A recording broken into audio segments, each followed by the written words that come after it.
potentials. Let's see how we can change those and get either graded potentials or action potentials.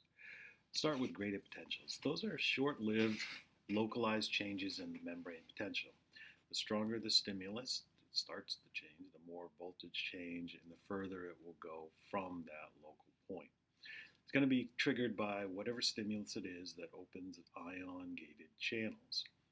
That will result in depolarization, although we'll see when nerves communicate, sometimes that results in hyperpolarization if you want the next nerve to be less likely to fire, part of that integration process. Graded potentials are going to be named according to their location and their function. So a receptor potential or generator potential would be the graded potential in a receptor of a sensory neuron. In postsynaptic potential, that would be when one neuron talks to a second neuron, and that second neuron would be the postsynaptic neuron. So that neuron's graded potential would be referred to as a postsynaptic potential. Once the gated ion channels open, depolarization will spread from that area to areas around that location. And that current flow, however, will dissipate very quickly and decay. So graded potential signals are only good over very short distances. So here you activate that area of the membrane. You get a pretty good response right there, but it decays quickly on either side of it, just a few millimeters. What we want to happen if we want a nerve to fire is to take that graded potential and make it into an action potential or have it lead to an action potential. This is the principal way that neurons send signals down the length of their axons, means of long distance neural communication. It occurred only in muscle cells, which we've already discussed, and the axons of neurons. There's a brief reversal of membrane potential with a change of voltage about 100 millivolts. And action potentials don't decay over distance the way we just saw graded potentials did. So in a neuron, we might not always refer to it as an action potential, even though that's what we mean. We might call it a nerve impulse, and that involves the opening of voltage-gated channels. 4 main steps, starting with the cell in its resting state, which we looked at before, a resting membrane potential. So all our gated sodium and potassium channels are closed. There are leakage channels for sodium and potassium open, and that again maintains the resting membrane potential.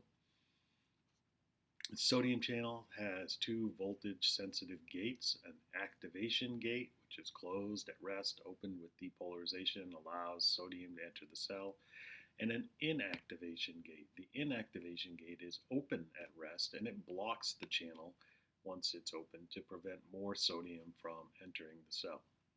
Each potassium channel has 1 voltage sensitive gate. It's closed at rest and it opens with depolarization, but it opens more slowly than the sodium channels. So here is a sodium channel with activation gate and inactivation gate, potassium channel with an activation gate. These are at rest, they are both closed. So on our voltmeter, we would have our resting membrane potential. This would be about minus 70 millivolts. Depolarization would then happen when sodium channels open. So a depolarization, local currents open voltage-gated sodium channels, and sodium begins to rush into the cell. That sodium activation and inactivation gates then open, and the sodium influx causes more depolarization, which in turn opens more sodium channels. As a result, the intercellular fluid becomes less negative. Sodium has a plus charge. At a given threshold, which is approximately minus 55 to minus 50 millivolt, a positive feedback starts to take over, and all the sodium channels open. And that will result in a large action potential spike, and the membrane polarity can actually go up to plus 30 millivolts instead of minus 70.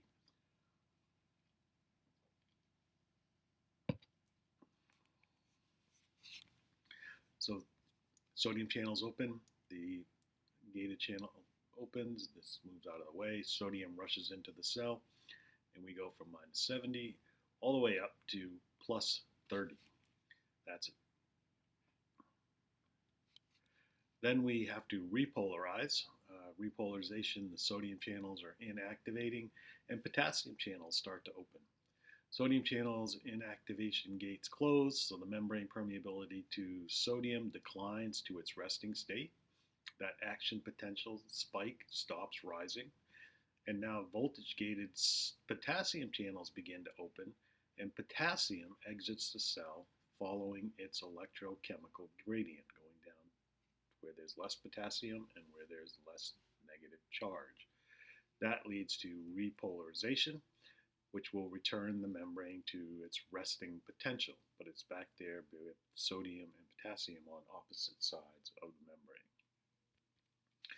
So here we close the sodium channel, potassium starts to go out. Potassium has a plus charge just like sodium, so as potassium leaves, the voltage goes back down, and it actually goes a little bit below where the -70 that we're looking for. That is called hyperpolarization, when some potassium channels are open and sodium channels need to reset. So some potassium channels allow excessive potassium efflux, some more potassium goes out than sodium came in, causing hyperpolarization, and then the sodium channels will begin to reset. So now we'll put the sodium back where it was, potassium is still coming out, hyperpolarization. And if we follow that loop around, we see we get -70, sodium comes in, gives us a peak, potassium goes out to reverse that peak, and in the end, until we get everything back to where it was, we're a little bit below -70 millivolts. And we can follow that with a voltmeter. So repolarization is going to reset the electrical conditions, but not the ionic conditions. That's what I was getting at. So we're a little below -70, but we do that with potassium on the outside and sodium on the inside. And we have to put that back the way it was to get our resting membrane potential due to ionic conditions and the electrochemical conditions we want. So there's a threshold and an all or nothing phenomenon. Not all depolarizations are going to produce action potentials. In order for an axon to fire, depolarization has to reach a threshold voltage. At that threshold, the membrane is depolarized by 15 to 20 millivolts. Sodium permeability will increase. Sodium influx will exceed potassium efflux, so more sodium coming in, the potassium going out, and that triggers the positive feedback cycle. So this is an all or none phenomenon. A nerve either fires or doesn't fire. To propagate that action potential, we want to continue it to move the length of the axon, and it has to move toward the terminals. So sodium influx through the voltage gated in one membrane area will cause local changes in current that cause the opening of sodium voltage gated channels in adjacent areas. That leads to depolarization of that area next to where we started, which in turn causes depolarization of the next area. So it's sometimes thought of as a matchstick analogy. If you light one end of the match and you leave it, that fire will make its way to the end of the match, or the burning twig analogy also. Once initiated, that action potential is self-propagating. In non-myelinated axons, the successive segments of the membrane depolarize and then repolarize. In myelinated axons, it's a little different. We'll talk about saltatory conduction shortly, but it's the same idea. It just doesn't have to go through the myelinated areas. Since sodium channels are closer to the action potential origin, are still activated, the action potential is going to happen in only one direction. So the ones before where that action potential is are still resetting. The ones after it are ready to be primed. So we get a one-directional movement. So signal comes here. This part of the membrane is depolarizing. The voltage is changing in this part of the membrane. That moves continually downward, and it can't go backwards because we are already depolarized, and in some cases hyperpolarized, as it is resetting the sodium and potassium. And that will continue down the length of the axon. So all axons are going to fire in exactly the same way. It doesn't matter what triggers them. What triggers them is determined by the type of receptors they have, their locations, but they all give an electrical signal, and they release neurotransmitters. There's no coding of intensity, there's no information about texture or feels, the things we think of when we think of our nervous system. So we have to figure out how that can happen. How do we feel things more strongly or less strongly? And the central nervous system has some tricks to help it do that. It tells the difference between weak stimuli and strong stimuli by frequency of impulses. The more impulses that come per second, so higher frequency, means a stronger stimulus. So if you are squeezing lightly, for instance, you feel it this many times, and as you squeeze harder, you get this many signals at a time, and your brain interprets that, integrates that information. There is a refractory period in which the neurons cannot trigger another action potential, and that we hinted at is when the voltage-gated sodium channels are open, so the neuron can't respond to another stimulus.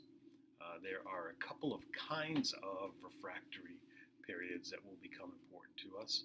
An absolute refractory period is the time from the opening of the sodium channels until the resetting of those channels.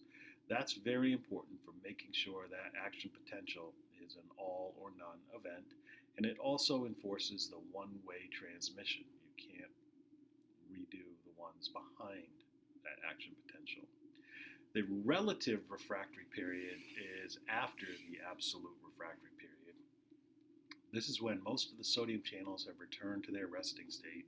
Some of the potassium channels are still open, and we're repolarizing as we go. That means that you could get an action potential, but because that cell is temporarily hyperpolarized, it's harder to get an action potential. So only an exceptionally strong stimulus could give you an action potential at that. And you can think of a refractory or disobedient dog. If he is absolutely refractory, he will never come when he's called. If he's relatively refractory, he may come, but only if you call loud enough. So here is what we've been talking about. We go from -70, sodium channels open, they close, potassium channels open, potassium goes out, we get hyperpolarization, and this is our relative refractory period. This is our absolute refractory period. Conduction velocities, action potentials only occur in axons, not other areas of the cell. The conduction varies in axons with different reasons. First of all, it's going to depend on the axon diameter. Secondly, it's going to depend on how much myelination it is. Large diameter fibers have less resistance to local current, so they have a faster impulse. And there are two types of conduction that occur, which would depend on, and we hinted at this earlier, the presence or absence of myelin. In a continuous conduction, you have to go the entire length of the axon. In a saltatory conduction, you get to jump from node to node. So continuous conduction is slower because there's a greater distance that has to be covered. But if that cell is myelinated, then you don't have to put the signal, the action potential, around, through those regions that are myelinated, making saltatory conduction 30 times faster. So the myelin sheaths insulate and prevent leakage of charge, and voltage-gated sodium channels are located at the myelin sheath gaps, traditionally called nodes of Ranvier. So action potentials only have to be generated at those gaps, and that means the electrical signal jumps or appears to jump from gap to gap instead of going the length of the axon. So in a unmyelinated fiber, your stimulus is here, your signal has to go all the way down the axon.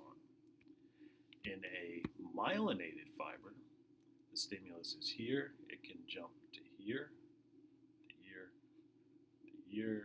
This is still non-myelinated.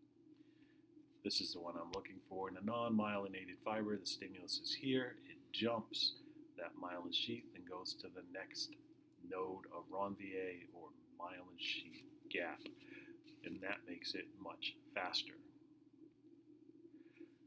A couple clinically important homeostatic imbalances: multiple sclerosis, autoimmune disease that affects young adults. The myelin sheaths are destroyed, and that leaves lesions, hardened lesions called scleroses. So this is seen as multiple sclerosis.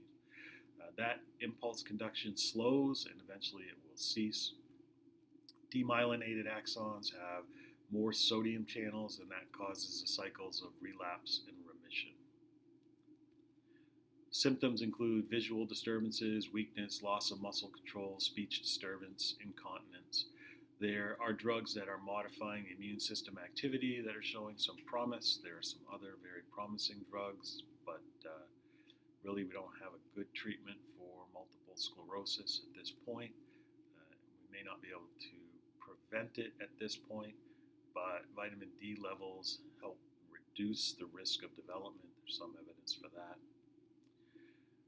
Nerve fibers are also classified according to the diameter, the degree of myelination, and the speed of conduction, which means we have three groups of nerve fibers.